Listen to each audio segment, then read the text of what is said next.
আসসালামু আলাইকুম। ভিডিওটা শুরু থেকে শেষ পর্যন্ত দেখবেন, ভিডিওটার সাথে থাকবেন। আল্লাহ তাআলার কাছে সবসময় প্রার্থনা করি আল্লাহ সবাইকে সুস্থ রাখুন এবং সবাইকে অহংকার থেকে দূরে রাখুন এবং শারীরিকভাবে সবাই যেন সুস্থ থাকে।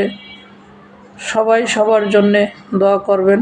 এই পৃথিবীতে চিরজীবন থাকার জায়গা না, আসি হয়তো চলে যাব, আপনাদের ভালোবাসা নিয়ে যেতে চাই এবং আল্লাহ তাআলার সঠিক জ্ঞান, বিশেষ করে ইসলামের দ্বীনি জ্ঞান, কোরআনের কিছু কথা আপনাদের পৌঁছে দিতে চাই। তাই এই ভিডিওটার সাথে থাকবেন, ইনশাআল্লাহ আপনার জীবনে কিছু না কিছু পরিবর্তন হবে।